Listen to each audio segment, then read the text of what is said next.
Right urea కోసం ప్రశ్నించిన రైతుపై సిరిసిల్ల జిల్లా ఎల్లారెడ్డిపేటలో కేసు నమోదైంది. సీఎంపై అనుచిత వ్యాఖ్యలు చేశారని పోలీసులు రైతుపై కేసు నమోదు చేశారు. దీంతో పోలీసుల తీరుపై రైతులు ఆగ్రహం వ్యక్తం చేస్తున్నారు. కాంగ్రెస్ రాజ్యమా కాకిల రాజ్యమా అంటూ రైతన్నలు ప్రశ్నిస్తున్నారు. లక్ష్మణ్ యాదవ్ చేసినటువంటి తప్పేంటని రైతులు ఈ సందర్భంగా నిలదీశారు.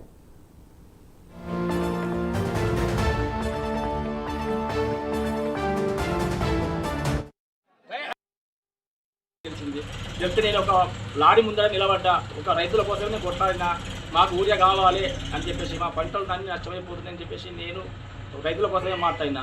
నేను ఏ పార్టీతో నాకు సంబంధం లేదు. నేను మాట్లాడినందుకు కాంగ్రెస్ వాళ్ళు ఎందుకంటే ఇది ఒక మాట అన్నా, ఎందుకంటే ఈ ఓటు వేసినందుకు మీకు ఎందుకంటే ఇన్ని 10 సంవత్సరాల కొద్దీ మాకు ఊరియా కోసం కానీ ఎలాంటి నష్టం జరగలేదు.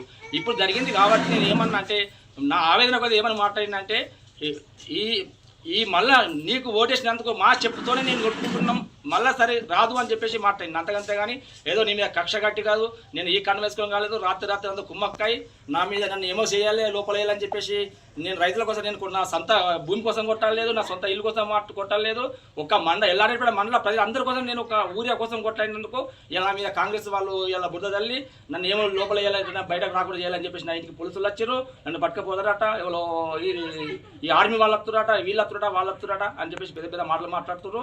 ఆల్రెడీ రాత్రి 9 గంటలకు కేసు బుక్ చేసిన మీద ఆల్రెడీ ఇప్పుడు నా ఇంటికి పోలీసులు వచ్చారు, పట్టుకపోతున్నారు. సయ్యా నేను రైతులకు అందరికీ నా యొక్క విజ్ఞప్తి, నాకు అందరు కలిసి సాయం చేయాలని చెప్పేసి కోరుతున్నాను. నాకు తెలిసింది చెప్తే నేను ఒక లారీ ముందర నిలబడ్డా, ఒక రైతుల కోసమే నేను కొట్లాడినా, మాకు ఊరియా కావాలి అని చెప్పేసి, మా పంటలు దాన్ని నష్టమైపోతుందని చెప్పేసి నేను రైతుల కోసమే మాట్లాడినా. నేను ఏ పార్టీతో నాకు సంబంధం లేదు. నేను మాట్లాడినందుకు కాంగ్రెస్ వాళ్ళు ఎందుకంటే ఇది ఒక మాట అన్నా, ఎందుకంటే ఈ ఓటు వేసినందుకు నీకు ఎందుకంటే ఇన్ని 10